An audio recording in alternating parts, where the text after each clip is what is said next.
muchísimo gusto nosotros estaremos dispuestos a atenderla a través del chat o al final de la charla. No sabemos si tendremos la respuesta necesariamente, pero trataremos de aportar con nuestra experiencia y pues que no pues, nos comprometemos o por lo menos intentaremos encontrar una respuesta que nos sirva a todos. Eh, Bienvenidos. Vamos a hablar de un tema que para mí, para la doctora Marta, es un tema apasionante, es un tema supremamente interesante, que es todo lo que tiene que ver con esto de inclusión educativa. Nos interesa hablar de los procesos, hablar de la experiencia que hemos tenido dentro de la universidad en los procesos de inclusión educativa, que hemos o cómo hemos desarrollado estos procesos. La intención de hoy es hablar sobre esto, sobre TICs de inclusión en el aula de clase. Tomando en cuenta dos cosas, pues que nos ha cambiado la pandemia, nos ha cambiado la forma de ver también esa inclusión. Ya no solamente los TICs podemos pensar desde el aula física. Antes, hace un tiempo atrás, era casi impensable, pues tuviéramos que hablar y generalizar todo el tiempo también de estas aulas virtuales y de la inclusión en estas aulas virtuales. Por ejemplo, hoy deberíamos, si supiéramos que teníamos una persona sorda, deberíamos tener un intérprete con nosotros acompañándonos, ¿m? Que a veces son detalles que se nos olvidan en estas charlas. ¿Por qué? Porque ya estamos desde lo virtual y desde lo virtual pues podemos tener personas pensando en esas formas de inclusión, no solo desde el aula física, sino también desde la idea de nosotros después compartir esto, la idea de inclusión. La doctora Madurmina, que ahorita en un momento antes se presenta también con experiencias de inclusión educativa. Por cuestión de trabajo, como que los dos nos pusimos de acuerdo en que abordábamos una parte del tema. Entonces, en esta primera parte me corresponde a mí.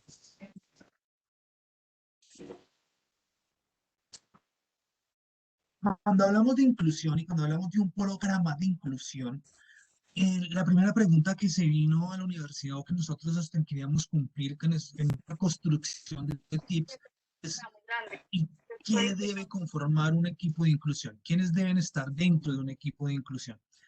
Nos dimos cuenta que esto como tal no es de una persona. La inclusión o un programa de inclusión no es de un líder único ni de una persona que maneje los procesos. Lo primero que nosotros comprendemos o debemos entender en este trabajo es que esto es formado y debe ser conformado por un equipo interdisciplinario. Necesitamos de las visiones, de muchas visiones para entender y el acompañamiento a uno de nuestros chicos o a estos estudiantes. Necesitamos la visión psicólogo, necesitamos la visión del trabajador social, necesitamos la visión del psicopedagogo, necesitamos diferentes visiones para poder acompañar el proceso. Un programa de inclusión no se puede dirigir únicamente desde un aspecto. Nosotros no podemos suponer que la inclusión está en alcanzar ciertos elementos a través de la educación, o sea, darle lo que necesita para que estudien, porque ahí quedan faltando otras cosas. ¿Qué pasa con esa persona en su plano personal? ¿Qué pasa con esa persona en su plano social? ¿Tiene redes de apoyo? ¿No tiene redes? ¿Quiénes conforman a este ser humano? Porque finalmente estamos hablando de seres humanos. Son seres humanos y como tales son multifacéticos, multidimensionales y con una gran cantidad de elementos que están alrededor suyo. Entonces requieren acompañamientos integrales y sobre todo acompañamientos interdisciplinarios. Dentro del programa de inclusión tenemos claro que de esa perspectiva, una persona, no hay una persona que pueda darse el mérito de haber cumplido un proceso de inclusión o decir que no lo cumplió. ¿Sí? A veces uno escucha de otros profesionales en otros lugares en los que yo hice el proceso de inclusión, yo lo gradué de ingeniería de sistemas, yo lo saqué. No, no soy yo. Yo doy mi granito de arena, yo coloco desde mi experiencia, desde mi trabajo, algo para que esta persona logre graduarse, avanzar, ¿sí? En mi caso de psicopedagogía, yo aporto al proceso desde esa visión. Mi compañero, mi compañera de trabajo social aporta desde esa visión. Así, cada uno de nosotros va aportando. Entonces, todos somos responsables del proceso de inclusión de nuestros estudiantes. Y cuando me refiero a todos, no me refiero únicamente al equipo que está conformado dentro de la institución.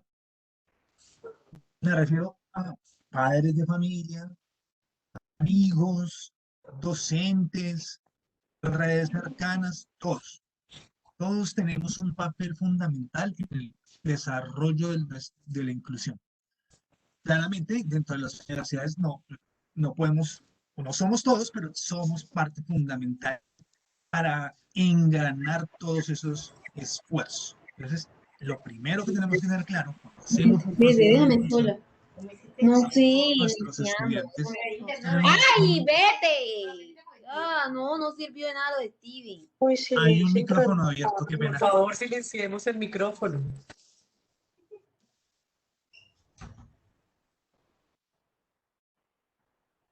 Cerrar el micrófono, sí. Somos muchas más personas que tenemos que... Ahora, la inclusión no es solamente de grupos poblacionales. O sea, así como tenemos que hacer inclusión para personas, no sé, de comunidades afro, podríamos también hacer inclusión para comunidades indígenas o hay diferentes tipos de inclusiones dependiendo de los procesos en que están ahí. Y no necesariamente todo representativo necesita un proceso de inclusión. Néstor, qué Hay, pena. hay uno de los elementos. Néstor, ¿Alguien me decía algo? Sí. qué pena. Es que no sé si solamente, sí, no sé si me pasa solamente a mí, pero hay momentos que se entrecorta. No sé, por tu internet o qué. Hay interferencia en el sonido, sí, señor. Hay alguna interferencia, sí. A ver, por aquí se escucha mejor. Acerco más al micrófono. Sí, se escucha mejor. Vale, entonces regreso a lo que les estaba como comentando. La inclusión de una u otra forma depende de la persona y no depende necesariamente del el grupo poblacional en que se encuentra. Entonces, es otro de los elementos fundamentales en la construcción de un proceso de inclusión. Entonces, primero estamos hablando de grupos poblacionales, perdón, de un grupo de profesionales, no poblacionales, sino de profesionales que de manera interdisciplinaria van a trabajar en esta persona o en el acompañamiento. Y dos, va a depender de las características de esta persona. La idea de nuestra charla está acá, pero no me quiso cambiar, me devuelvo un segundo. Está hablando sobre inclusión en aulas de clase. Desde esa medida, de aquí en adelante, vamos a tratar de dar un poquito más de inclusión en aula. Eso no significa que otros tipos de inclusión, la inclusión social, la inclusión laboral, todos los otros tipos de inclusión son supremamente importantes. La charla la enfocamos en el aula. Cuando pensamos en inclusión en el aula, cuando se habla de inclusión en el aula, lo primero que se le viene a la cabeza a la mayor parte de nuestros docentes y compañeros son personas con discapacidad. Inmediato, sí. Uno supone que la inclusión en aula es para personas que tienen algún tipo de discapacidad. Eso ya lo enfoca directamente sobre ellos y establece como su visión hacia allá. Eso no tienden los docentes especialmente a volver un sinónimo eso de que la inclusión es para la discapacidad. Entonces, si no hay discapacidad, se requiere inclusión. Entonces, y por consiguiente también todo el que tenga discapacidad tiene necesariamente que ser o tiene que ser beneficiado por un principio o por un proceso de inclusión. ¿Qué vemos nosotros? ¿Qué es lo primero que vemos acá? Discapacidad lo entendemos como una restricción o una falta debido a una deficiencia de la capacidad para realizar una actividad en la que se considera, comillas, normal para un ser humano. La discapacidad son trastornos definidos en función de cómo se la vida de una vida. Entonces, es lo primero que tenemos que entonces, empezar a desarrollar nuestros procesos de inclusión. Toda persona con discapacidad requiere necesariamente de un proceso de inclusión.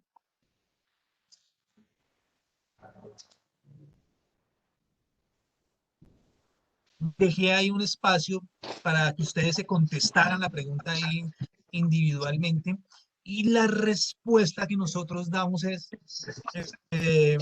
no.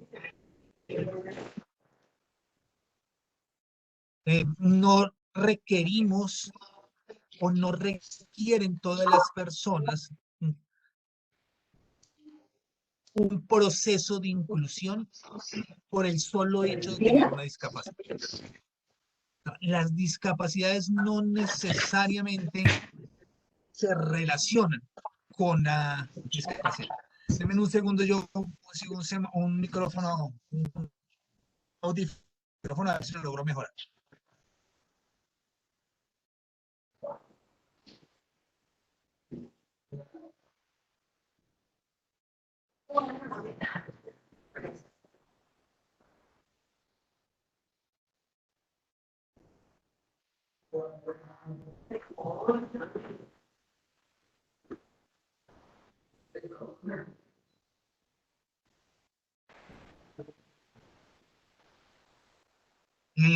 Pues no sé si sea el internet porque el internet me está funcionando bien porque estoy revisando.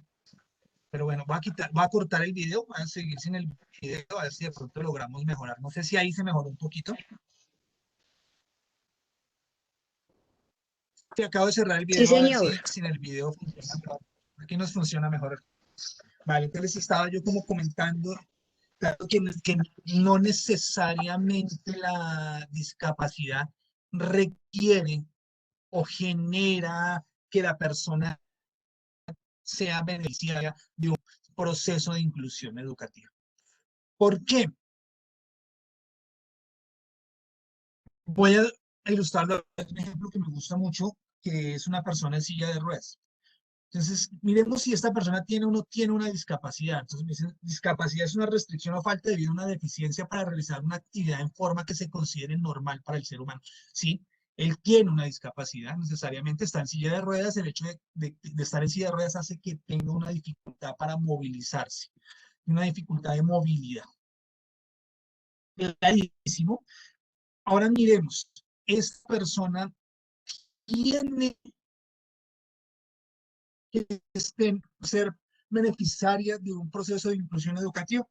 La primera pregunta que me voy a hacer es, ¿y en qué programa está él escrito? Porque eso me va a determinar si lo requiere o no lo requiere. No, es que él está inscrito en el área de matemáticas, él está estudiando matemáticas. Entonces, la respuesta es no. Él tiene una discapacidad debido a un problema de movilidad que no le permite moverse de forma adecuada, pero esa discapacidad no aparece en el área de estudio. O sea, el hecho de que él tenga dificultades de movilidad no hace que él no pueda estudiar de forma adecuada en su carrera de matemáticas. Por consiguiente, ahí esa discapacidad no importa para desarrollar las habilidades y competencias que necesita. Por consiguiente, él no es beneficiario de un principio de inclusión educativa. Ah, pero resulta que ese mismo estudiante decidió estudiar educación física. Entonces, la primera pregunta que yo me voy a hacer es, ¿y este estudiante sí se puede graduar como educador físico? La respuesta es claro que se puede graduar, eso obviamente sí lo puede hacer. Va a manejar unas competencias y unas habilidades diferentes a otros compañeros de él que no tengan esta discapacidad. Él va a cumplir otros roles dentro de los procesos de educación física que él no puede cumplir si tuviera la misma movilidad, pero sí se va a poder graduar de educación física, pero no va a poder hacerlo igual que los otros. Entonces esa discapacidad sí le generó automáticamente una necesidad educativa especial, la cual va a requerir un principio de inclusión educativa. Entonces nuestro primer análisis como equipo es ese.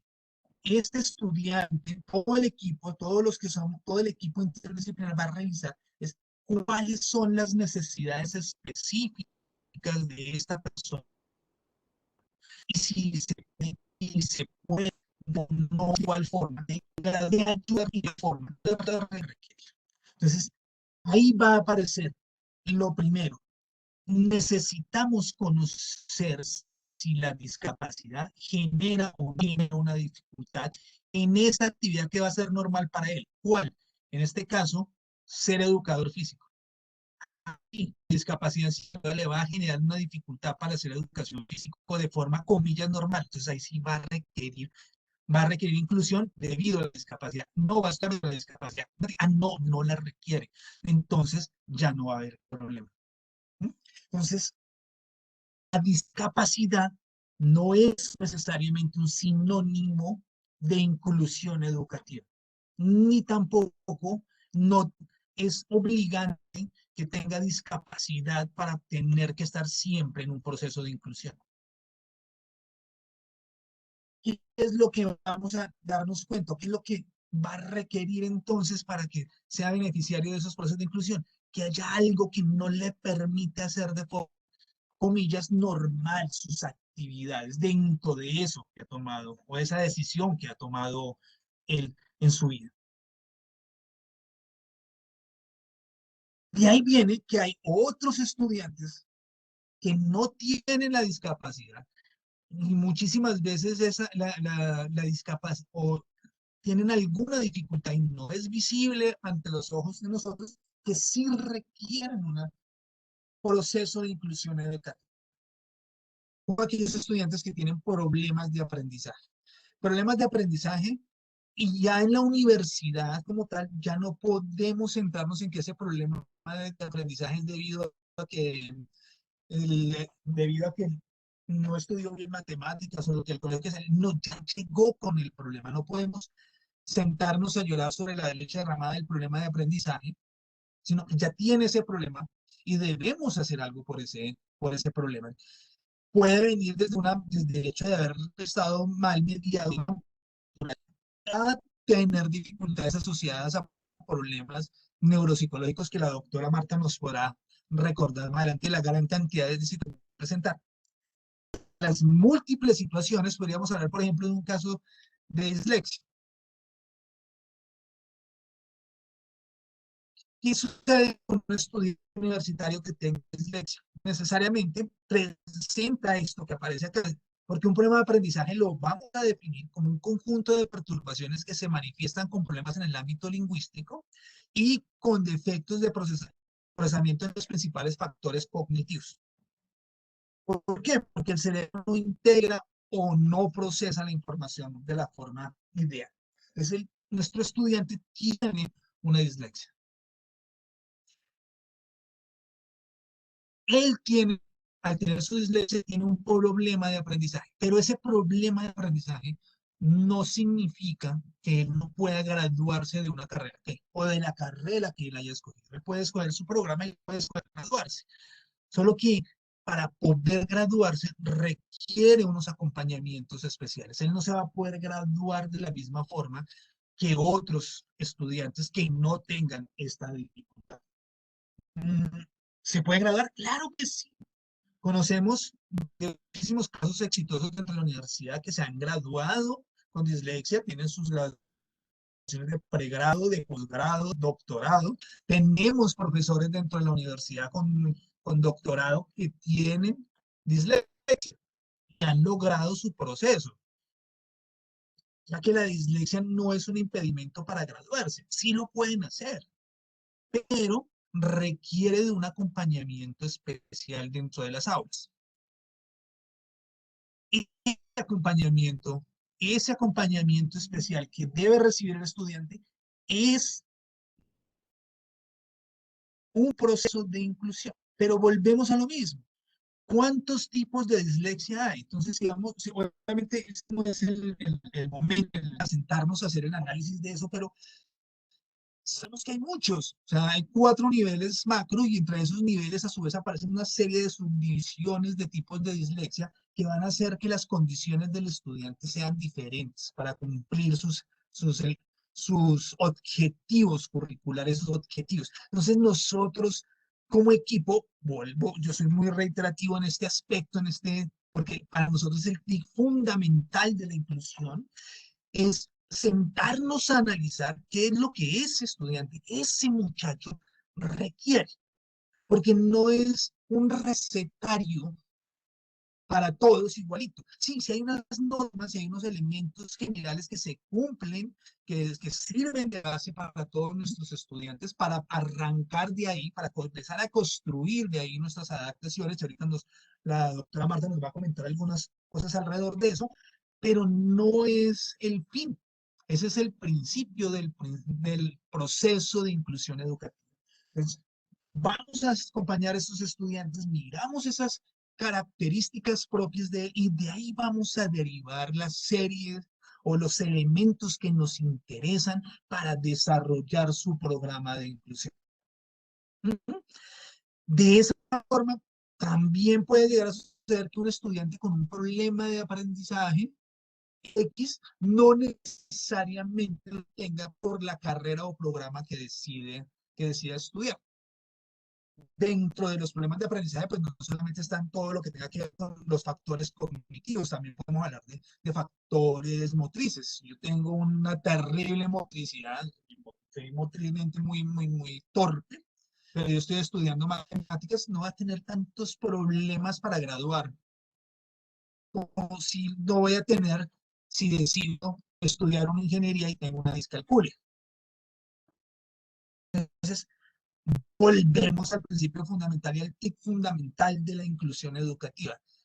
Es un proceso generado por un grupo de profesionales interdisciplinarios que analizan las características de cada estudiante para determinar cuáles son las estrategias de inclusión que se deben desarrollar.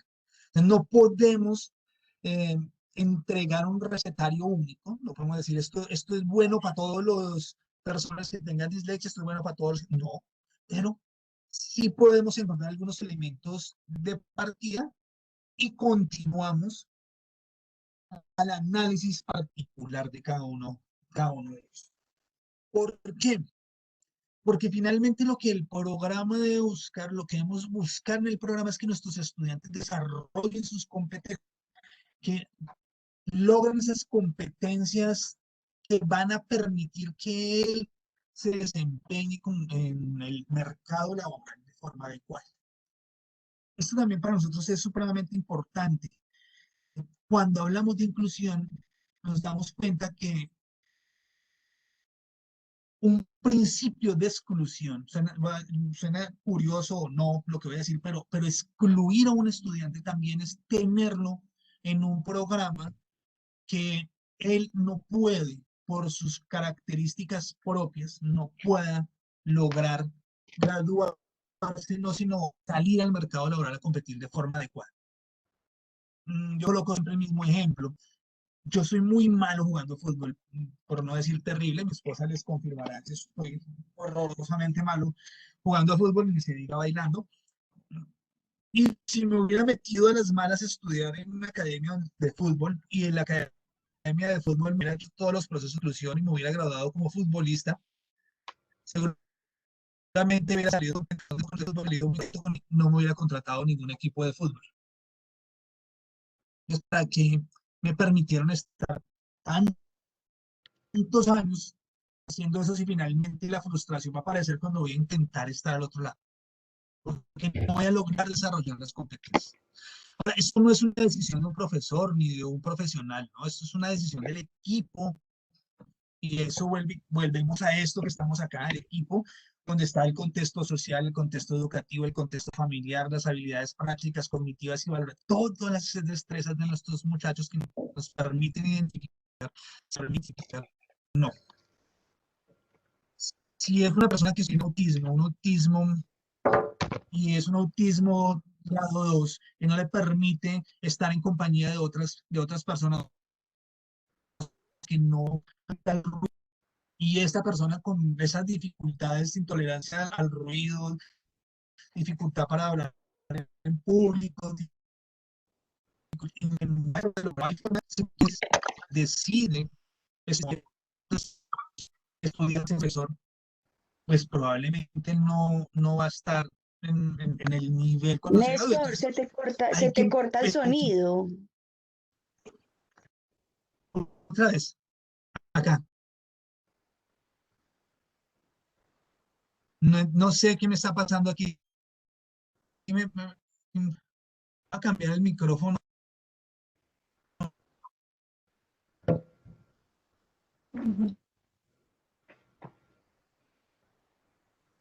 Bueno, ya cambié la entrada de audio, a ver si de pronto así. Les estaba voltando diciendo como que esa persona que tiene tantas dificultades debido a esa condición de autismo nivel 2 no sé, pues no va, puede graduarse de docente. Claro, la universidad puede hacer el proceso para que se gradúe, se va a graduar, pero después no va a salir al ámbito laboral. Entonces no es o sea, no es incluyente graduar a alguien que sabemos de antemano que no va a lograr un éxito mediano desde su aspecto profesional. Entonces ahí el equipo también tiene que cumplir una función fundamental que es ayudar en ese proceso de vocación y de enfocar y reenfocar a nuestro estudiante. Porque la idea es que nuestro estudiante desarrolle todas estas habilidades, todo lo de nuestro contexto social, familiar, educativo, lograremos que él llegue a estas situaciones.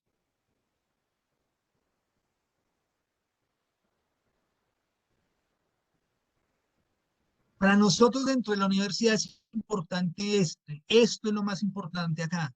Yo sé que mi estudiante puede tener una dificultad de aprendizaje, una necesidad educativa, derivada ¿de qué? Derivada ya bien sea de una discapacidad, de un problema de aprendizaje. Ahí tenemos dos opciones. Como universidad le damos una respuesta adecuada y logramos que nuestro estudiante se gradúe y logramos sus objetivos, o le damos una respuesta inadecuada. Le damos una respuesta inadecuada, construimos barreras de aprendizaje para él, que abunda la necesidad educativa, que aplica el ciclo. Y muchas veces las respuestas educativas que las estamos dando a nuestros estudiantes, se las damos de forma inadecuada, no porque nosotros queramos, sino porque simplemente no somos conscientes de las particularidades de nuestro chico. Vuelvo al cuento del estudiante en silla de ruedas. Si mi estudiante en silla de ruedas quiere estudiar matemáticas, él no tiene ninguna dificultad, no tiene ningún problema para estudiar matemáticas, pero ahora resulta que él está estudiando matemáticas en un edificio de 4 pisos y las clases de matemáticas son en el tercer y cuarto piso y ahí, para las clases de matemáticas, no, las clases de estadística son en el tercer y cuarto piso. Y es que no tiene rampas ni ascensores para que suba nuestro estudiante.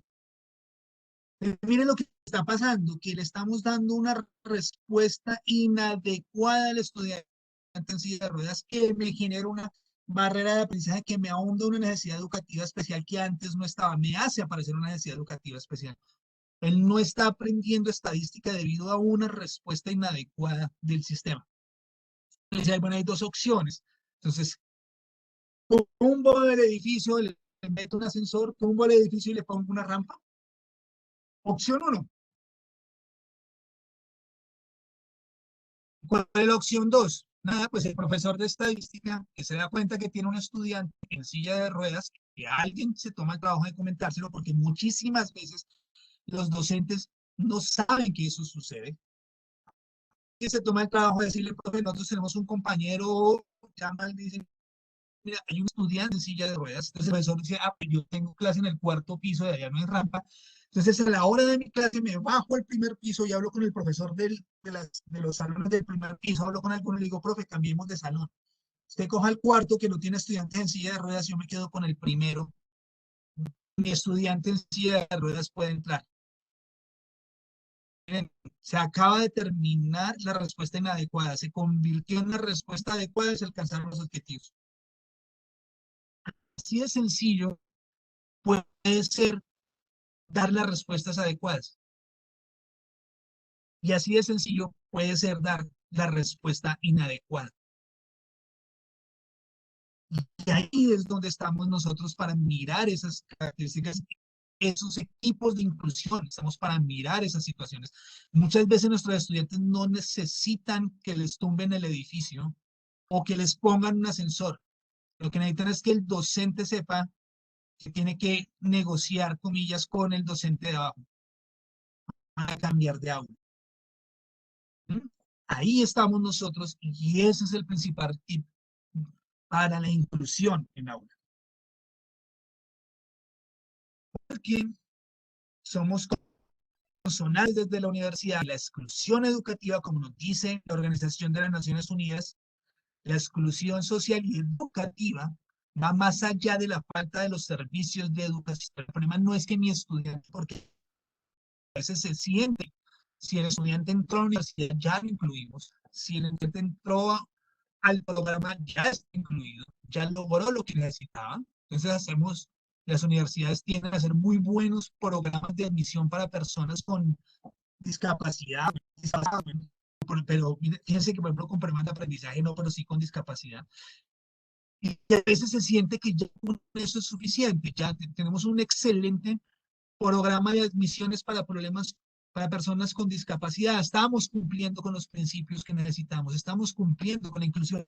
Y no, la universidad aquí dice, no, no, no, tenemos claro que no es eso, que inclusión es exclusión es privar a este estudiante esos aspectos mínimos que requiere para aprender. Yo incluyo cuando le doy esos aspectos mínimos, esos mínimos para aprender. Y cuando me refiero a los mínimos, me refiero a lo que necesita. Y ahí vuelvo todo a ser súper reiterativo, lo sé, pero es el principio de la inclusión, el fundamental de la inclusión.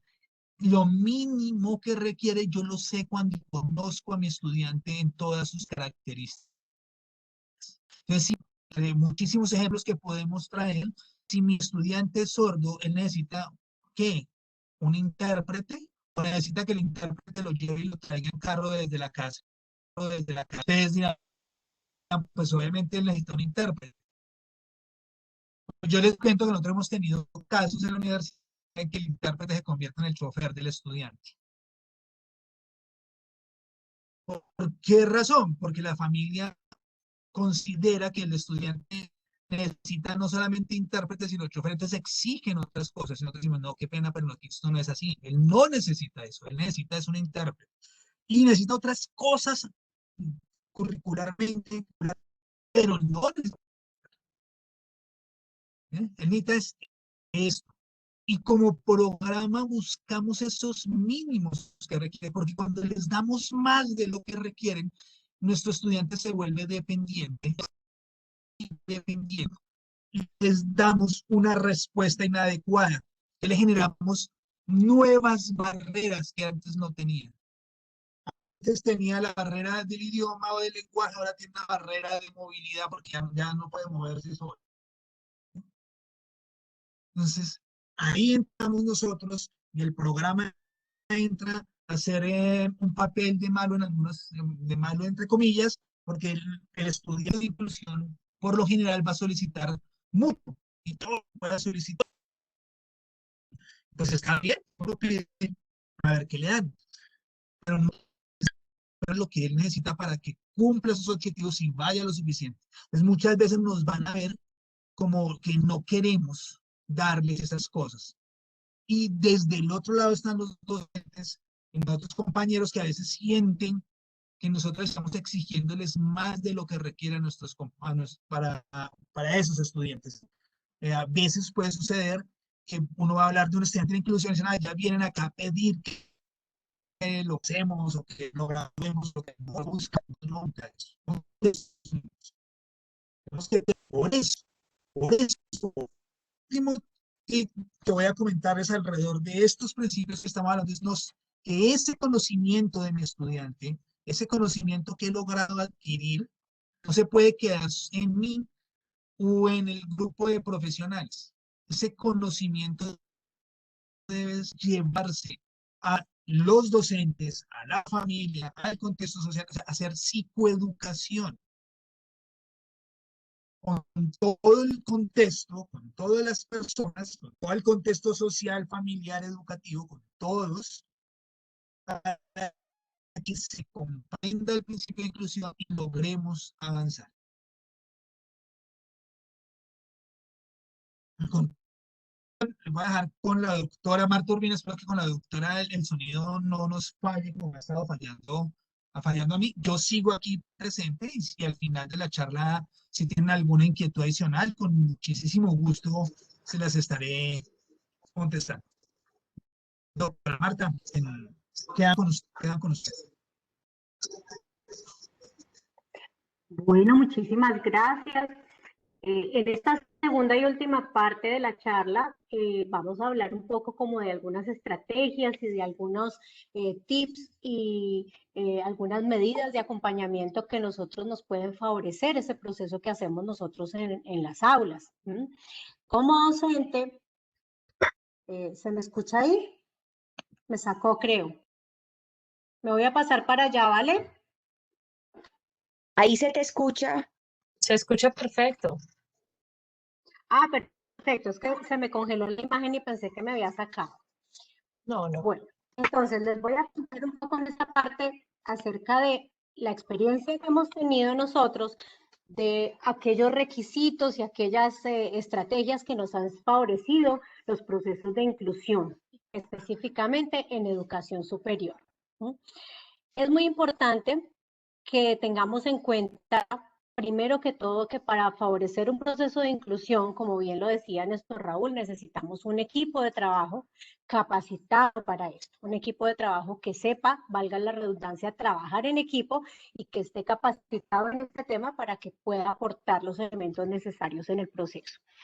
El proceso de inclusión en la universidad toma como punto de partida un muy buen sistema de recolección de datos. ¿Sí? Necesitamos que haya un sistema que nos permita captar de la población estudiantil los datos necesarios para determinar qué tipo de discapacidad, de dificultad de aprendizaje o de necesidad educativa especial estamos hablando. Para esto las universidades diseñan estrategias, se apoyan en instrumentos ya desarrollados o construyen sus propios instrumentos para poder identificar cuál es el tipo de necesidad educativa y el tipo de discapacidad, si es el caso, de los estudiantes.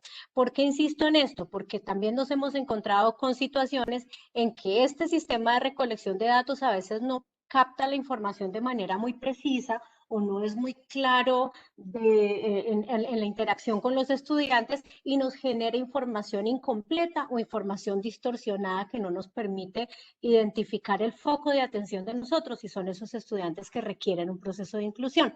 Nos ha sucedido, por ejemplo, que los estudiantes en algunas bases de datos se reportan a sí mismos como con una discapacidad visual. Cuando empezamos a hacer las entrevistas de exploración, que es este segundo paso con estos estudiantes, cuéntenos un poco acerca de su discapacidad visual. Si hago un contacto directo con el estudiante para saber un poco más de su dificultad, los estudiantes nos dicen, no, yo no tengo ninguna discapacidad visual.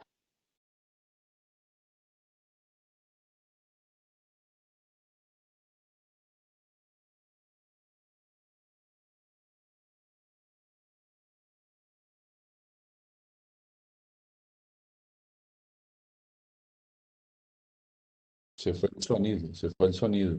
No se escucha.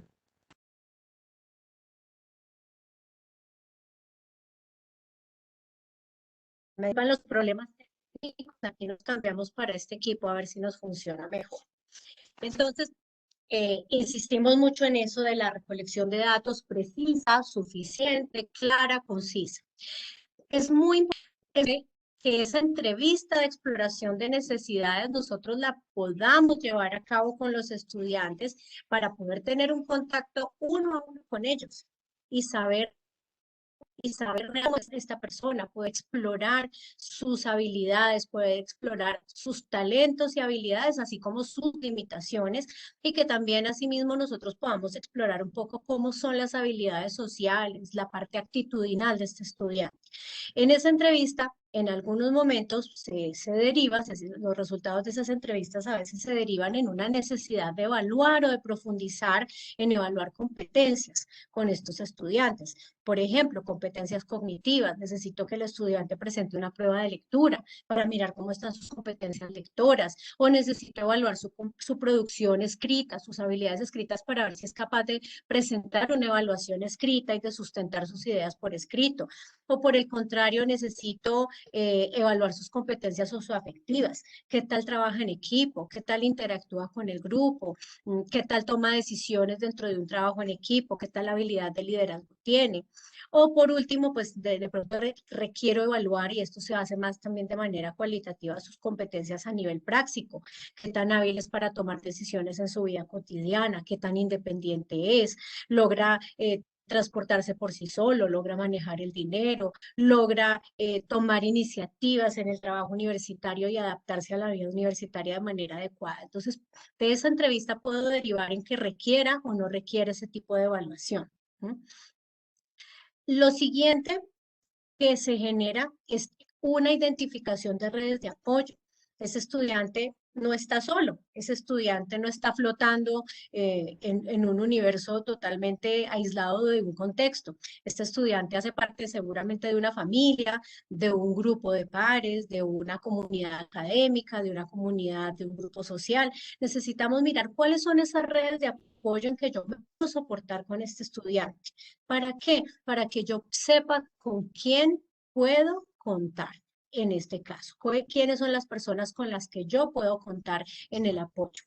Hay estudiantes que de pronto están muy solos aquí en la ciudad de Armenia, en el caso de nosotros, porque vienen de provincia, porque vienen de otras ciudades o de otros lugares, y necesitamos buscar si hay alguna red familiar de apoyo acá en la que nos podamos soportar en situaciones en que de pronto los estudiantes necesiten un mayor apoyo, ¿no? ¿Crees que el estudiante viene del Chocó, vive con una tía y un primo lejano y no tiene mayor red familiar acá?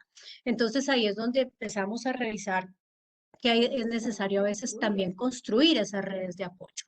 Si no tengo una red de apoyo fácilmente identificada en estos casos de estudiantes con dificultades, con discapacidad, con problemas de aprendizaje, necesito tratar de trabajar conjuntamente con un equipo para construir una red de apoyo, ¿no? Y por último, construir redes de apoyo académicas, que es el trabajo de nosotros en la universidad. En estas redes de apoyo académicas es clave el que yo pueda construir un proceso con docentes, que yo pueda tener la posibilidad de recopilar información con el grupo de docentes que conocen el estudiante de primera mano, para que ellos nos puedan contar cuál ha sido su experiencia con este estudiante, cuál es su percepción de los procesos, cómo se desempeña, cómo responde frente a la exigencia, cómo es su parte actitudinal dentro de un aula de clase, y yo pueda tener un mapa claro de qué fortalezas, qué debilidades y qué necesidades tiene este estudiante, y a partir de eso yo pueda establecer un conjunto de acuerdos. Como bien les decía Néstor Raúl al inicio, los acuerdos y los planes en un proceso de inclusión no se hacen de manera arbitraria y unilateral, son un producto de un proceso y de un trabajo en equipo. Esos acuerdos es clave que nosotros los podamos construir en conjunto con este equipo de docentes que bien conoce el estudiante y que son los que más experiencia nos pueden aportar en ese proceso. A partir de esos acuerdos, ¿sí?, yo defino qué es lo que el estudiante necesita. si ya realmente requiere o no requiere la construcción de un ajuste razonable a nivel metodológico, necesita unos cambios en la metodología en aula, necesita unos cambios a nivel de contenidos, porque hay ciertos contenidos que no, el estudiante no está pudiendo asimilar en su proceso formativo y necesita verificar, o por el contrario no requiere absolutamente nada. Puede que aparte de esos acuerdos sean el estudiante va bien, no le pongamos ayudas innecesarias, como nos hablaba hace un momento mi compañero, no pongamos innecesariamente un conjunto de ayudas que no son pertinentes para el estudiante y permitamos que él trabaje y gestione su proceso de la manera más autónoma e independiente posible. De ahí se deriva un diseño de un plan de acompañamiento, pero el proceso no para ahí. Resulta que es muy importante que estos procesos de acompañamiento nosotros les hagamos un seguimiento y una evaluación periódica para mirar cómo vamos. No es suficiente con que nosotros hagamos una reunión a principio de semestre o a mitad de semestre para construir este plan y trazar una ruta, sino que necesitamos periódicamente a lo largo del proceso universitario de este estudiante parar, hacer un alto en el camino y revisar cómo vamos. A veces, por ensayo y error, tomamos algunas medidas, algunas de esas también nos funcionan, a veces no tenemos mucha experiencia como con procesos de inclusión en ciertas patologías y en ciertas características particulares de ciertos estudiantes y empezamos a apostarle a ver qué nos funciona y nosotros no nos las sabemos todas. A veces acertamos y nos metemos por la ruta que funciona y otras veces no. Otras veces, lamentablemente, encontramos que de pronto no fue muy acertado el plan, que los ajustes razonables no fueron muy pertinentes y necesitamos reacomodar esa ruta y replantearnos ese plan. Para eso es importante hacer ciertos momentos de alto en el camino en el proceso académico de estos estudiantes, en donde podamos hacer una evaluación y un ajuste de esos planes.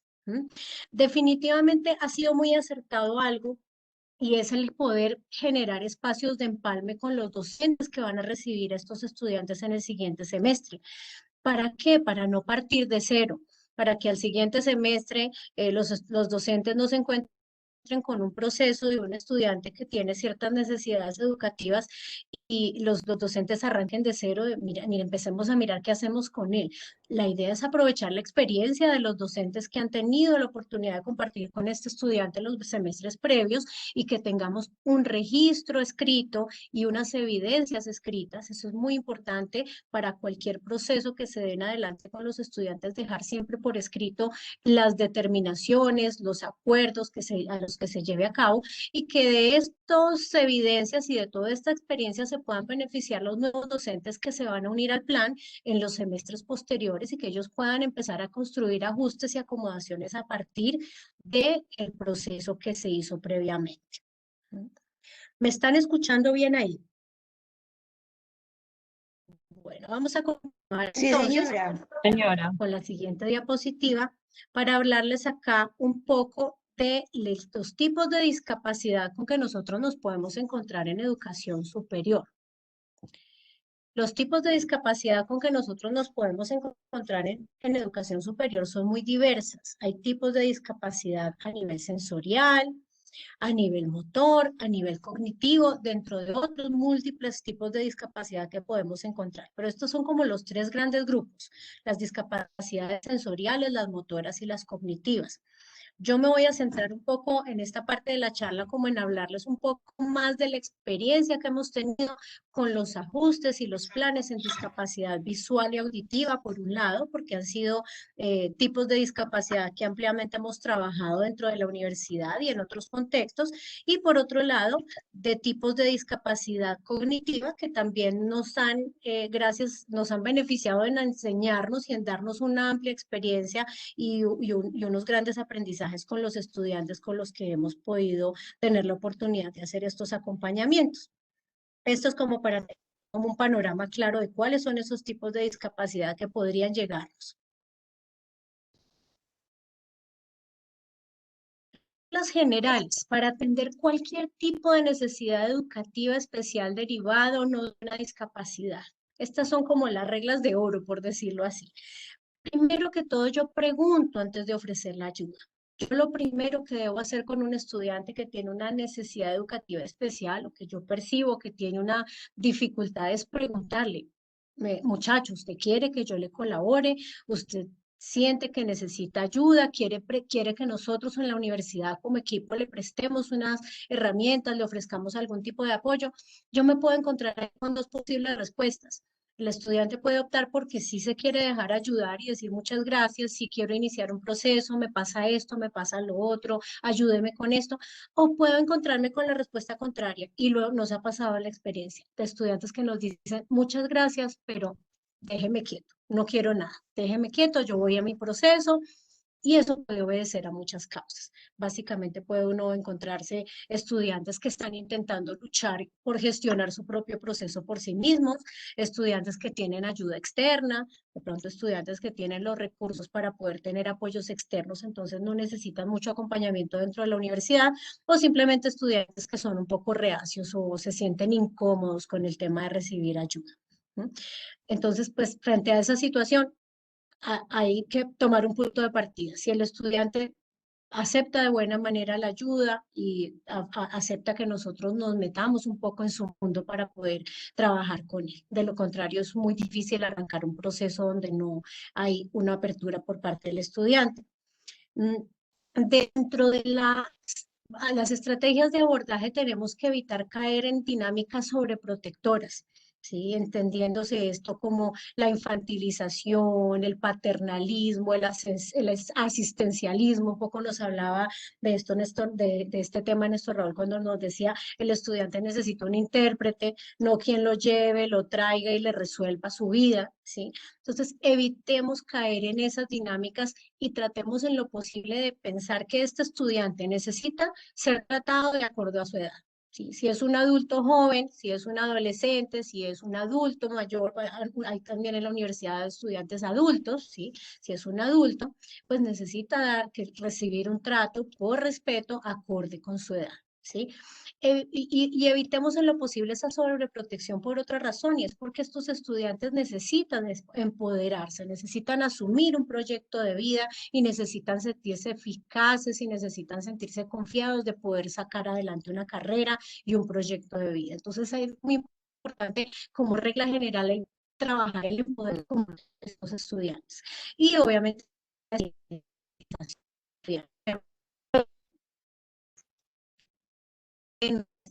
dentro de nuestra experiencia, a veces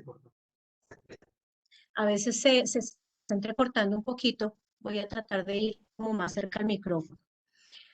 Se puede de pronto en algún momento caer en la estigmatización. Ah, es que tengo un estudiante autista en mi clase. ¿Qué voy a hacer con ese autista? Es que tengo un estudiante con un retraso mental, como mal lo llamábamos anteriormente. Ese término retraso mental como tan negativo, ¿no? Como tan estigmatizante.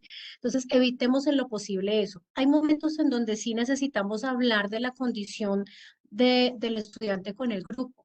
¿Sí? A veces es muy pertinente que los demás estudiantes del grupo entiendan la situación para que haya empatía.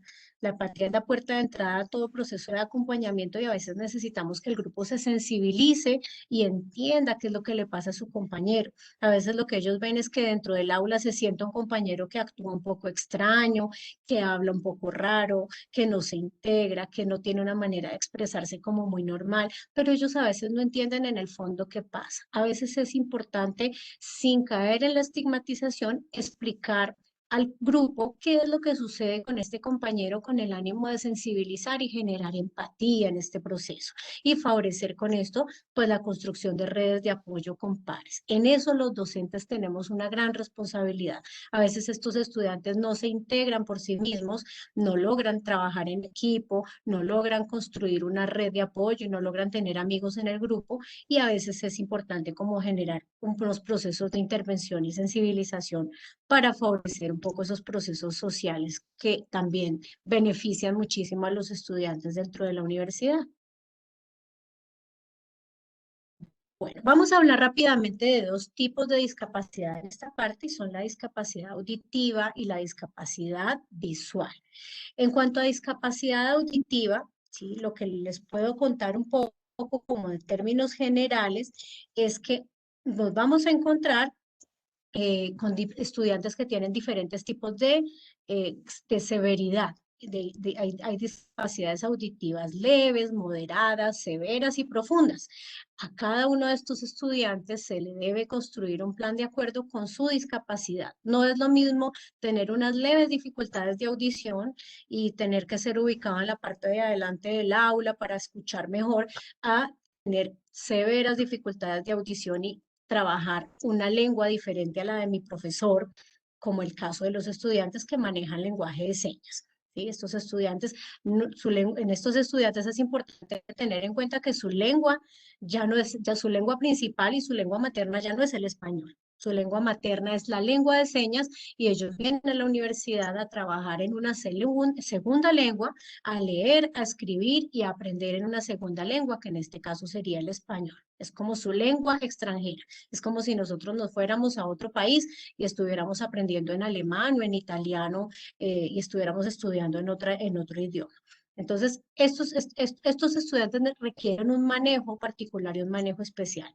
En el caso de los muchachos que tienen hipoacusia leve o moderada, a veces para el docente es imperceptible esta condición, a menos que el estudiante lo haga muy evidente, a menos que visualicemos que el estudiante está utilizando un audífono, un auricular, a veces es imperceptible. A veces estos estudiantes ni siquiera por sí mismos se han dado cuenta que tienen un problema auditivo. Y es muy importante ahí como estar alerta como docentes a ciertas señales que me pueden indicar que un estudiante no está escuchando bien. ¿Sí? Es que cuando lo llamo no atiende, no sigue bien las instrucciones, me pide que le repita mucho, habla muy fuerte, los compañeros lo llaman y no atiende. Cuando yo veo esas señales, a lo mejor puedo yo como docente ayudar a detectar a tiempo una dificultad que posiblemente ni el estudiante ni la familia ha detectado.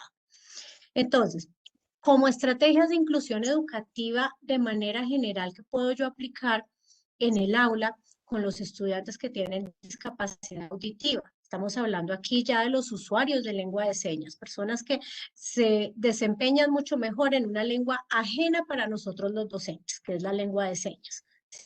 En cuanto a comunicación, ahora estamos en un medio virtual, en un trabajo virtual, y eso ha hecho que las aulas de clase tengan unas características diferentes, pero como regla general, pues yo no doy la espalda. En el caso de las aulas virtuales, esto equivaldría a no apagarle la cámara a los estudiantes. A veces lo hacemos, como lo hago yo en este momento o en otros momentos, para agilizar un poco con la navegación por internet. Pero estos estudiantes con discapacidad auditiva, cuando yo les apago la cámara, quedan absolutamente perdidos porque se rompe el canal de comunicación con el docente.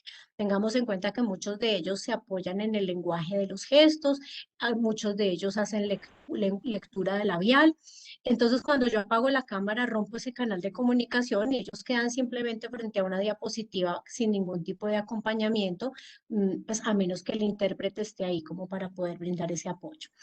Debo siempre mirarlos a la cara.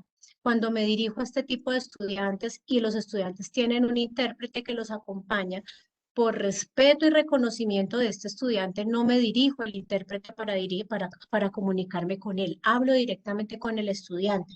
Recordemos que el intérprete es el canal de comunicación con el estudiante, pero no es el sujeto de la comunicación. El intérprete está ahí para transmitir, para llevar y traer la información, pero no es nuestro referente. Entonces, por respeto, siempre me dirijo al estudiante y lo miro a la cara.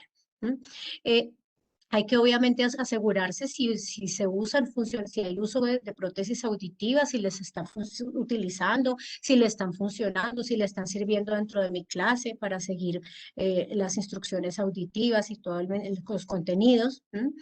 Y cuando yo me encuentro por primera vez con un estudiante sordo en el aula, es una experiencia muy bonita porque eso me mueve a mí a aprender nuevas cosas.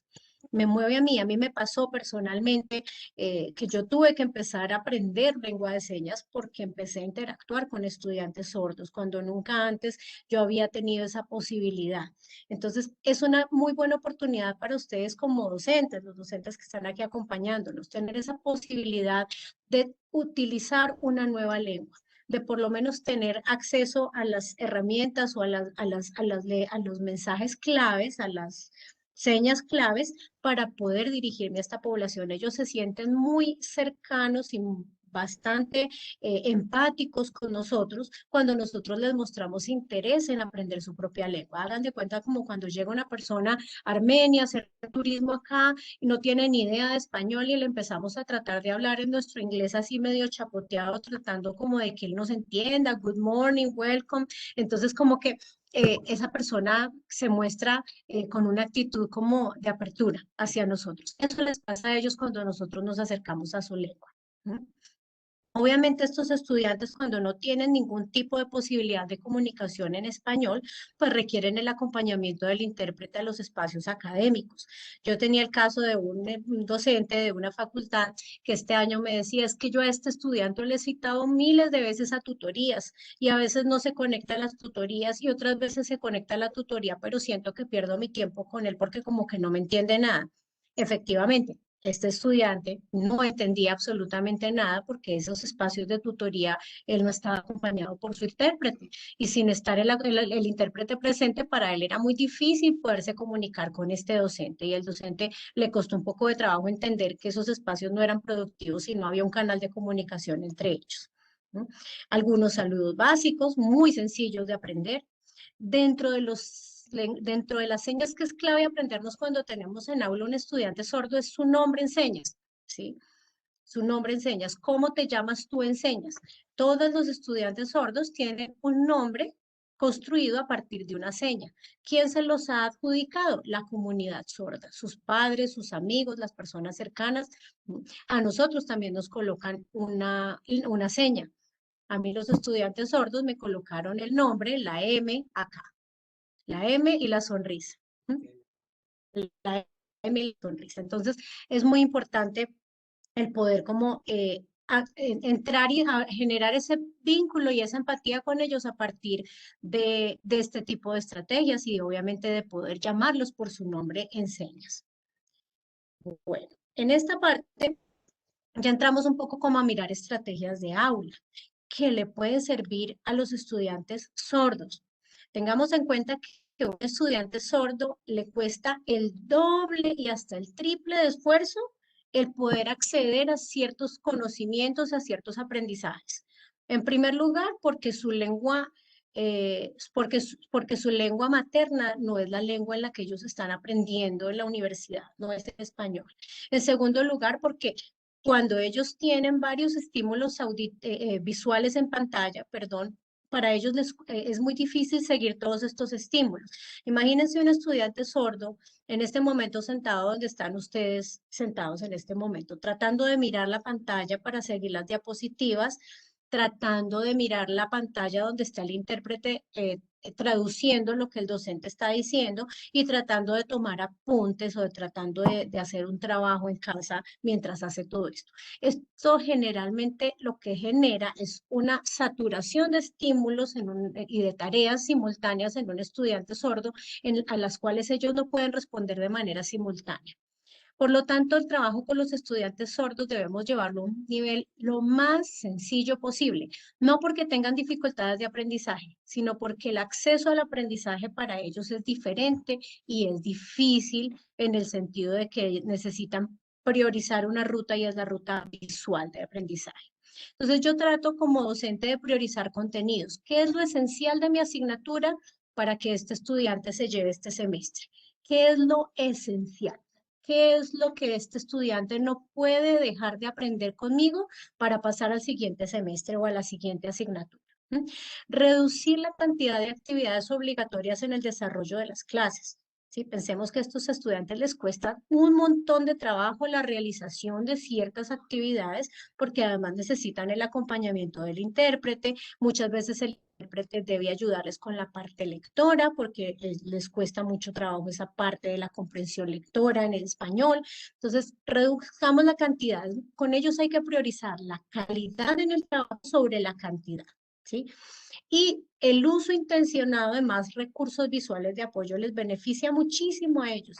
He tenido oportunidad de conocer estudiantes sordos que son buenísimos para el manejo de organizadores gráficos, mapas conceptuales, mapas mentales, todo ese tipo de recursos visuales los manejan muy bien. Hay estudiantes sordos en la universidad que están dentro del programa de artes visuales y ustedes no se imaginan la creatividad y la recursividad de estos estudiantes para manejar recursos visuales. Es sorprendente realmente. Entonces hay que tratar de apoyarse en su sentido indemne, que es el sentido visual, ¿no? Flexibilizar las estrategias de evaluación. No todos ellos logran expresarse por escrito de manera adecuada. No todos ellos logran ser exitosos al presentar o al plasmar y argumentar sus ideas por escrito. Busquemos estrategias de evaluación en donde les permitamos a ellos expresarse de otra manera, utilizando recursos visuales, lenguaje no verbal, utilizando el apoyo del intérprete para que nos pueda traducir la sustentación de ideas del estudiante y la aplicación de los conceptos básicos de las asignaturas. Es muy importante, y esto es como regla general para todos los estudiantes, no solo los sordos, sino con los estudiantes con cualquier tipo de necesidad. Es recomendable y es un derecho del estudiante también que yo le explique claramente a él cuáles son las ayudas y adaptaciones que se le van a brindar. ¿Sí? El decirle, oye, Juanito, mira, es muy importante que tú conozcas lo que voy a hacer contigo en mi clase. Te voy a quitar estos contenidos, pero te voy a exigir más en estos. Vamos a trabajar de esta manera especial y yo lo que espero de ti en mi clase es que tú logres esto, esto y esto. ¿Sí? Es importante como que las cosas claras con esos estudiantes desde el principio. Y finalmente, solicitar la colaboración de compañeros. Un compañero tutor que sea empático, que sea hábil socialmente, que tenga recursos a nivel social, pero también que sea hábil a nivel académico, puede ayudarle muchísimo. Estos compañeros se benefician, los compañeros sordos se benefician muchísimo de las explicaciones y de los trabajos hechos en equipo con otros compañeros, de la manera en que nosotros pues logremos integrarlos al grupo, ellos se pueden beneficiar enormemente de ese trabajo en interacción con pares, donde muchas veces le entienden más al compañero que a nosotros mismos como docentes. Y en esta segunda parte estamos con el tema de la discapacidad visual, ya para terminar un poco como ir cerrando este proceso. Tengamos en cuenta, como les decía ahora, que no todo estudiante que tiene una limitación leve, ¿sí?, puede ser catalogado como un estudiante con discapacidad visual.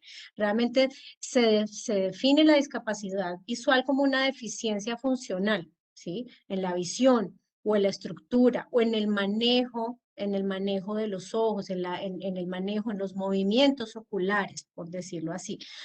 Hay diferentes niveles de discapacidad, estando en el extremo en el extremo más drástico, pues los estudiantes que están completamente ciegos, y y seguidos ahí por los estudiantes que tienen alguna dificultad para tareas visuales, pero que no tienen como una ceguera total o profunda.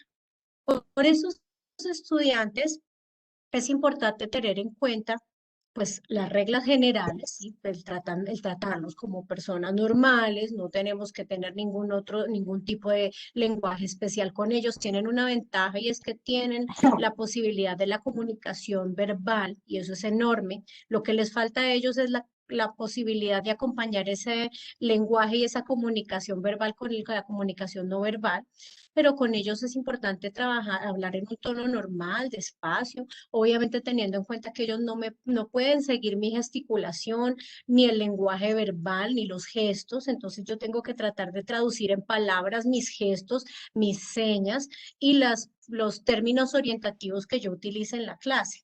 ¿Sí?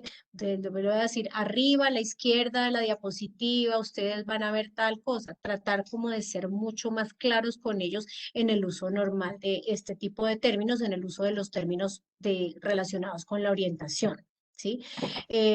Igual con ellos es importante que podamos utilizar con normalidad las palabras ver, mirar, observar, como ustedes observan aquí. Por decirlo así, los estudiantes ciegos tienen su propia manera de ver. su manera de contemplar el mundo, tienen su capacidad de observar el mundo desde los otros sentidos. Para ellos, ver es contemplar el mundo desde otros sentidos. Entonces podemos utilizar esas palabras de manera normal. Usted está entendiéndome lo que yo le estoy haciendo ver, usted está observando. Evitar exclamaciones que puedan provocar ansiedad. Cuando uno no ve, uno se guía todo el tiempo por el oído, ¿sí? Entonces, si yo estoy ahí con un estudiante ciego y digo algo como cuidado, y yo no le explico al estudiante, pues de alguna manera estoy irrespetándolo a él, si lo estoy alarmando innecesariamente. Otras estrategias comunicativas, lo mismo que con los estudiantes sordos, yo debo dirigirme mirándolos a la cara. Aunque ellos no me estén viendo, ellos sí perciben la dirección del sonido. Ellos perciben claramente y son muy hábiles en eso, en percibir la fuente del sonido, mi voz, y la dirección hacia donde yo estoy mirando y la distancia en la que yo estoy. Como no me pueden ver, ellos aprenden a reconocerme a través del olfato, a través de las pisadas, de las vibraciones que yo emito, a través de mi tono de voz, ¿sí? Entonces, ellos tienen otra manera de entrar a interactuar conmigo. Lo mismo, debo dirigirme directamente a la persona con deficiencia visual, no a su lazarillo o a su guía. Ellos tienen, muchos de ellos, los guías lectores, los estudiantes que son ciegos tienen un guía lector asignado por la universidad, pero yo me dirijo siempre al estudiante, nunca al guía, por respeto con ellos, nuevamente insisto. Utilizar el nombre de la persona con la que hablamos, como no, ellos no me están viendo y no saben a quién me estoy dirigiendo, entonces es muy importante siempre hablarles por su nombre. Hey, Néstor Raúl, mira, te estoy hablando a ti, ven, cuéntame una cosa. Siempre como dirigiéndome a ellos con el nombre para que ellos sepan que me estoy refiriendo a ellos. Es muy importante que yo tenga cuidado en presentarme, en saber en que ellos sepan quién está ahí con ellos. Mira, yo soy el docente de tal asignatura, me llamo así, ¿sí? Y también en el momento de retirarme, ser claro de, mira, en este momento me voy a ir, ¿sí? Hasta luego. Si la persona extiende la mano, pues qué bueno que podamos como tomar su mano y darle el saludo. Ellos son muy táctiles, a veces aprenden a reconocer las personas por el tacto, por el reconocimiento de sus manos, del tono, de la calidad de la piel, de la temperatura, de la forma del rostro. Pero si ellos permiten ese contacto físico, está muy bien, pero no evitemos en lo posible el contacto físico sin autorización. ¿Sí? No por el hecho de que él o ella esté ciego no quiere decir que yo deba como irrumpir en su espacio físico para generar un contacto forzado, ¿sí? Siempre solicitemos autorización, ¿sí? Mira, me llamo Marta, si quieres puedes pasar tu mano sobre mi cara para que tú me reconozcas, ¿sí? Te puedo dar la mano, puedo ayudarte a pasar al siguiente salón. Siempre solicitemos y preguntemos si está bien el contacto físico y si está bien ofrecer ayuda. Y por último, en un aula de clase presencial, un entorno ordenado les permite a ellos muchísimo como ubicarse y movilizarse mejor. Tratemos de asignar un espacio fijo a estas personas ciegas, evitemos cambiar la disposición de las aulas. Cuando hay una persona ciega, uno en lo posible evita estar moviendo sillas y hoy vamos a trabajar en mesa redonda y mañana de otra manera porque ellos pierden el punto de referencia. Si tengo una aula y la tengo de la manera más estable y más organizada posible, la persona ciega podrá sentirse más segura y más apropiada de poderse movilizar con seguridad en ese espacio.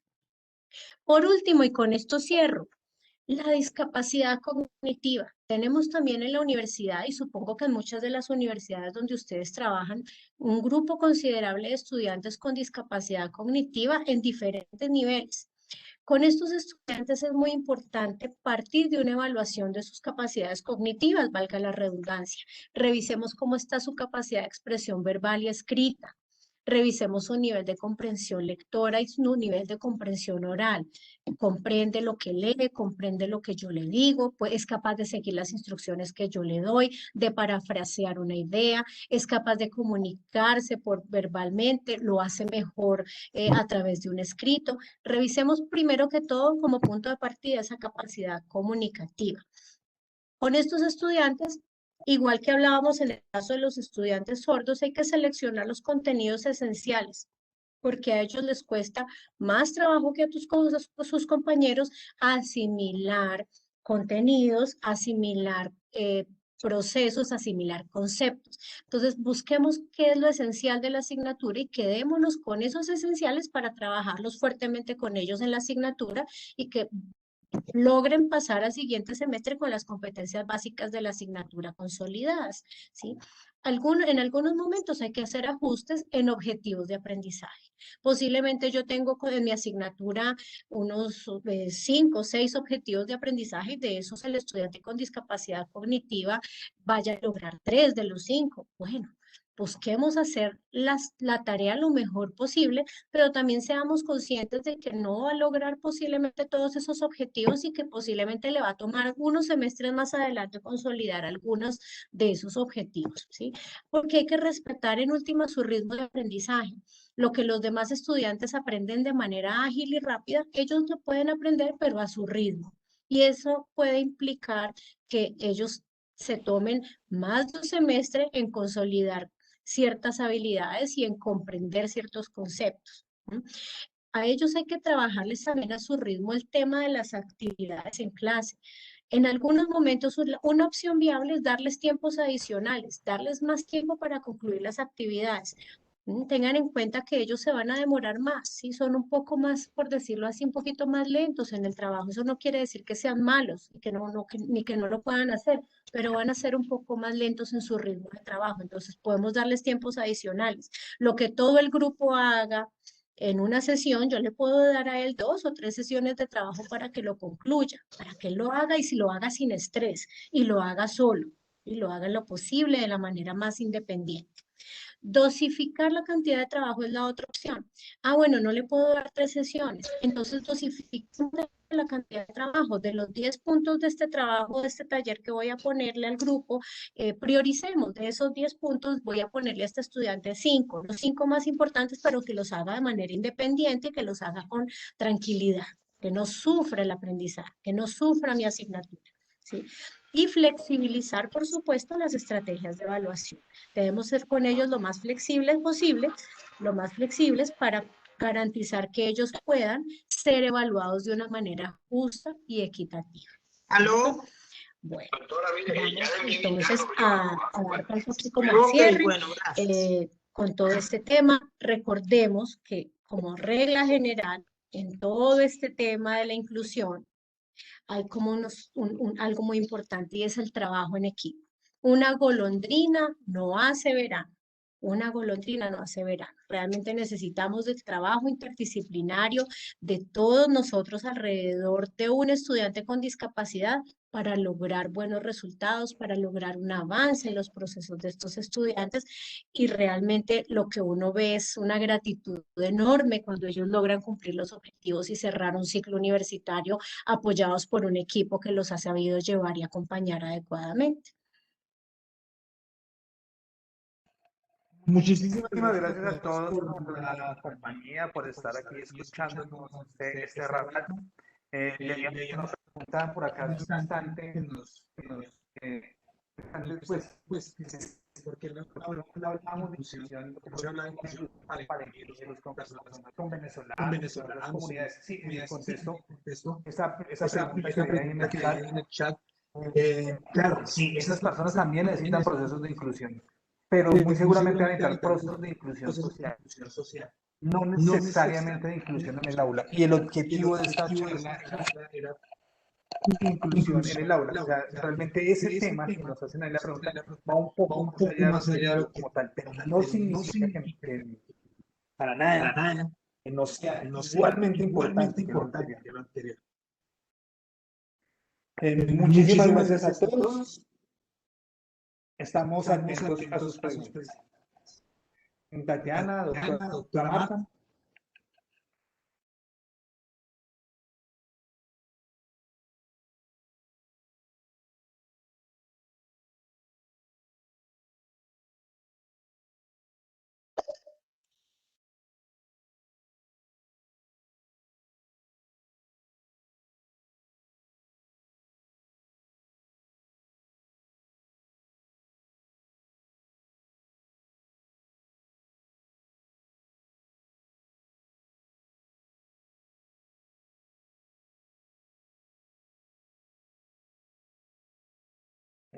Dame un segundo y ya estamos, vamos a leer las preguntas que aparecieron acá.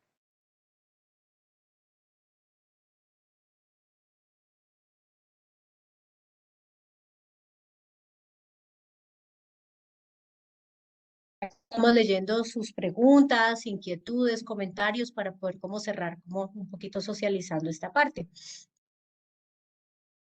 Aquí nos hacen un comentario, sí, por otra observación, es que tendemos a ver la inclusión en términos de integración de personas con deficiencias, limitaciones, diferentes caracteres, lo que finalmente, a pesar de las buenas intenciones, termina excluyendo, al ser etiquetados y ubicados en un grupo aparte. Completamente de acuerdo. La etiqueta deberíamos evitarla de todas las formas habidas y por haber. Deberíamos hacer ese trabajo todo el tiempo y de forma constante. Claro, cuando a veces es difícil en esta charla evitar la etiqueta, pero debería ser ideal. O sea, cuando vamos a hablar de la persona con autismo, ya casi que es una etiqueta que le estamos colocando, pero sí, es fundamental lo que tú nos dices, las etiquetas, porque termina generando de alguna forma la idea de que eso es una característica. Por aquí nos preguntan cómo preparar una comunidad educativa para que haga apertura a la inclusión. Doctora Marta. Bueno, ¿cómo preparar una comunidad educativa? Esto es un proceso de largo alcance, no es un proceso que tarde un semestre y posiblemente dos. Yo pienso que parte de identificar en todos nosotros que tenemos unas necesidades de aprendizaje enormes en este tema, que necesitamos bajarnos un poco como ese ego y sentirnos también ignorantes y vulnerables frente al tema. Todos en este momento tenemos que reconocer que no nos la sabemos todas, ¿sí? No sabemos de inclusión en muchos aspectos y necesitamos del otro, de ese otro que sí tiene el conocimiento y la formación de la que yo carezco. De ahí la importancia de que estos equipos se formen y que la capacitación se realice también de manera interdisciplinaria, que yo me pueda beneficiar de lo que mis compañeros hacen es increíble. Yo que llevo pues un tiempo considerable trabajando en este tema de inclusión, me he beneficiado muchísimo de las reuniones con docentes, de escuchar lo que los docentes construyen, se inventan para poder acompañar las diferentes necesidades. Realmente ha sido un proceso en donde yo también me he formado. Entonces yo pienso que es muy importante que nosotros partamos de que podemos beneficiarnos unos a otros y que más que un proceso formal de capacitación, que por supuesto lo debe hacer, lo deben hacer las universidades, también nos podemos beneficiar muchísimo de todos esos espacios de trabajo en equipo con otros compañeros de diferentes profesiones. No sé tú qué tengas para decir al respecto en esto, Raúl. No, es un proceso de largo aliento, como dice la doctora, es una situación muy compleja. Y pues aparte de todo lo que dice la doctora, yo creo que es fundamental cosas como estas. El hecho de que tengamos hoy presentes 50, 70 personas que nos están acompañando, ya eso es fundamental. O sea, ya existe la intención. Ya desde que existe la intención, el proceso es mucho más sencillo. No hay forma de hacer una única forma, hay que hacer psicoeducación todo el tiempo, hay que estar charlando, hay que estar repitiendo, hay que estar moviéndonos y vamos a ir encontrando todo el tiempo cositas, ¿no? Y cuando nos vamos metiendo en esto de la inclusión, vamos a darnos cuenta que esto cada vez se vuelve más amplio, más amplio, más amplio, porque uno empieza hablando de inclusión para niños con problemas de aprendizaje, luego discapacidad, luego problemas sociales, luego hablamos de inclusión en el trabajo laboral y sigue creciendo. Entonces es mucho y hay mucho que hacer y mucho que aprender. Por acá me preguntan si es posible obtener una guía en los procesos de adaptación curricular. Te puedes comunicar con Bienestar, con los correos oficiales de Bienestar Institucional, y ahí puedes hacer la solicitud y dependiendo pues de las características y bueno, a través del correo oficial de Bienestar, a través de él, pues podríamos mirar hasta qué punto te podemos ayudar. Le contesto aquí a Mónica por el chat que nos pregunta. En estos momentos pues es un poco difícil decirte si podemos o no podemos porque deberíamos conocer muchas cosas alrededor del proceso. No sé si tengan alguna otra pregunta, algún otro comentario. Todos los comentarios y preguntas son bienvenidos. En el chat hay otra pregunta.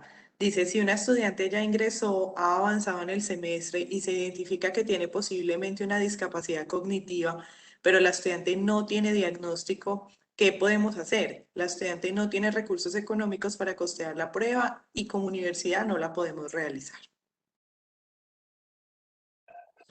Lamentablemente, eso es una de las barreras de inclusión que se presentan constantemente. Hay fundaciones que nos colaborarían con eso, hay que buscarlo. Regularmente, si un estudiante tiene estas dificultades, está en la universidad, debe tener el servicio del CISBEN, y a través del CISBEN nosotros podemos hacerlo. Pues no, ojalá pudiéramos obligarlos, pues, pero sí podemos solicitar los servicios para que se hagan las valoraciones, acercarlos, explicarle a la familia cómo se debe acercar a los servicios médicos para que se hagan las valoraciones y demás. Mientras que eso sucede, mientras que se logran tener todas esas valoraciones, el equipo de bienestar desde sus integrantes y desde sus integrantes y desde las competencias de cada uno de los integrantes, busca cómo ayudarlo y crear estrategias mientras que logramos hacer eso. O sea, lamentablemente, sin tener diagnósticos perfectamente claros, es más difícil darle lo que necesita, lo que particularmente necesita, pero no significa que no le podamos dar. Entonces, se le pueden dar algunas estrategias, se puede hacer algún proceso de acompañamiento y especialmente hacemos todo lo posible por ayudarlo a conseguir esos diagnósticos a través de sus servicios médicos. Eso es uno de los retos que se nos presentan y es el que nos están contando, no, pues como no lo veo en el chat, qué pena no poder contestarle con nombre propio a la persona que nos No, sí, preguntó, tranquilo, pero es Néstor, una de sino las que lo situaciones. enviaron al privado. Lo enviaron al privado, Allá entonces es por una, eso de pronto no lo puedes ver. pero Yo es deseo una situación que se complementar nos algo presenta allí. muchísimo, perdón, un segundo, Tatiana, es una situación que nos Dale. presenta mucho, lamentablemente, dentro de la universidad, porque la universidad cuenta con una población, una base de población muy amplia y una buena parte de esa población está en estratos vulnerables. ¿Qué hacemos eso, como digo? Y ahí, por ejemplo, es otra razón más para decir, mire, ahí es donde está la importancia de nuestro trabajador social, nuestra trabajadora social que ya está ahí para eso, precisamente para mirar cómo le acompaña ese proceso. Tatiana. Bueno, voy a complementar un poquito lo que dice Néstor y muy articulado. Nosotros tenemos un caso específico al que le estamos dando como cierto proceso en estos momentos y se cree que tiene posiblemente también una discapacidad cognitiva, además de la auditiva. Nosotros lo que hicimos fue también activar redes, ¿no? Entonces activamos la ruta con la Secretaría de Educación Departamental.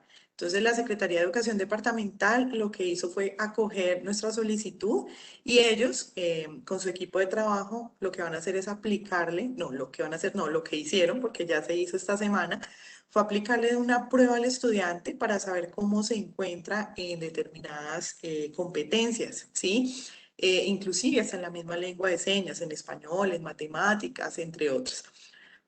Ellos quedaron de pasarnos a nosotros, obviamente, un resultado, un diagnóstico para saber qué tipo de ajustes se tienen que hacer y poder, pues, apoyar el proceso formativo del estudiante.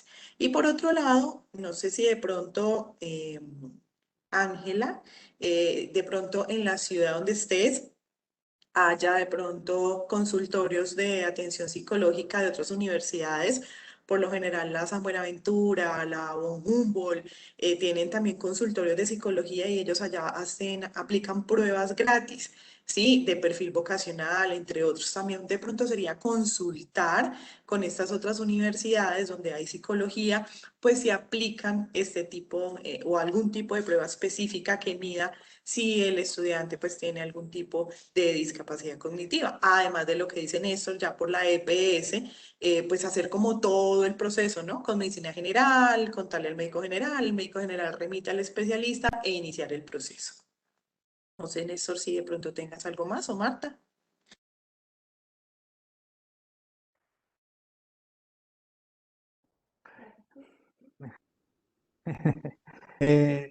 No, yo debo dar las gracias a todos. Aquí estaba mirando que Dori nos envía un artículo súper interesante, el de repensar la inclusión en torno a la educación en América Latina. Es espectacular, es de la doctora Ramírez Iñigue, si mal no recuerdo en este momento. Es Ese es de la revista Educación y Democracia, o bueno, algo así, Educación Democrática y para la Democracia, no recuerdo exactamente, es un artículo súper interesante. Totalmente de acuerdo, Doris, es fundamental leerse ese artículo para abrir expectativas y mirar otras posibilidades. Sí, gracias por recordarnos. Ya se los coloco en el chat a todos por si alguno no lo va a poner como lo copiamos acá, lo coloco en el chat, si no lo pueden ver ahí en las preguntas. Pero sí, que realmente sí es un artículo muy interesante. Ahí Hay otra los pregunta. coloqué en el chat. Dime. Dice, ¿existe la posibilidad de acceder a alguna capacitación certificada de lengua de señas, modalidad virtual? Virtual no conozco, realmente virtual, o sea, que tenga certificación virtual no conozco. Sí hay diferentes programas virtuales para aprender lenguaje de señas. Es más, uno puede buscar en YouTube lenguaje de señas colombianos cursos y ahí va a encontrar. Pero virtual capacitado no conozco. No, con certificación yo no conozco que sea virtual realmente. Sí hay cursos para intérpretes, que es una técnica, pero no sabría decirles virtual. Yo no sé si la doctora. Tatiana, no sé si tú conozcas, yo no, como digo, no, yo conozco No. solo cursos, Certificado, pero con certificados, no. certificado no. También conozco cursos, pero certificado no. Hay otra pregunta. ¿Algunas recomendaciones en el aula con personas con Asperger? Sí, hay una cantidad de recomendaciones para trabajar con los estudiantes o el acompañamiento con ellos, pero yo creería que lo más importante en este caso es entender que una persona con este tipo de autismo, porque ya eso ya no se conoce como Asperger, sino autismo tipo 1, son personas muy sensibles a los cambios abruptos. Eso es fundamental, o sea, tratar de mantener unas rutinas es para ellos importante. Entender con los estudiantes con este autismo tipo 1 que sus emociones son un poquito más difíciles de expresar, o sea, no es el cuento ese de que ellos no sienten, eso es una mentira, ellos sí sienten y tienen emociones, sino que sus emociones son un poco más difíciles de presentar o expresar. Tenerles mucha paciencia porque ellos no molestan, comillas, a veces la gente se siente molesta por algunas acciones, como preguntar lo mismo varias veces, como ser reiterativo, como es buscar, que tener paciencia y entender que es parte de su proceso. Y por último, que me parece fundamental entender que una persona con autismo tipo 1, Asperger, no es esa persona que nos venden en televisión que son geniales, ¿no? O sea, no por el hecho de tener eso es un genio ni nada por el estilo, es una persona, es un ser humano como cualquiera de nosotros con las necesidades que nosotros tenemos. Doctora Marta, ¿qué más podríamos decir? En el caso del abordaje en aula de los estudiantes con autismo, sobre todo autismo tipo 1, la experiencia nos ha mostrado que beneficia mucho el trabajar conjuntamente con los pares, con esos compañeros de clase, porque del aprendizaje y de la conciencia que tenga el grupo alrededor de la condición particular del compañero, se deriva muchísimo la manera en que ellos puedan generar redes de apoyo alrededor de este estudiante. Como yo les comentaba al principio, a veces estos tipos de estudiantes con estas características son leídos por sus compañeros como el estudiante que se porta de manera extraña, pero no entienden el trasfondo de la situación.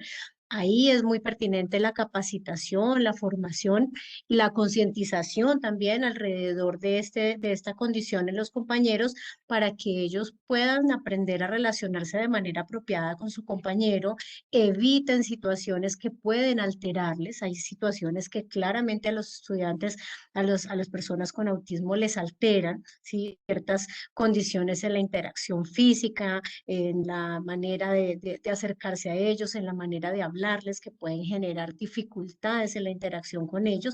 Entonces, de ese aprendizaje, de esa situación y de tener un estudiante con estas características, también aprendemos todos, incluyendo los compañeros que nunca hayan tenido oportunidad de conocer una persona con autismo y de poder aprender a relacionarse de manera adecuada con esa persona. Entonces, ahí hemos tenido experiencias muy positivas a partir de la formación del grupo y de la concientización y el comprometer al grupo en un trabajo de empatía con el estudiante.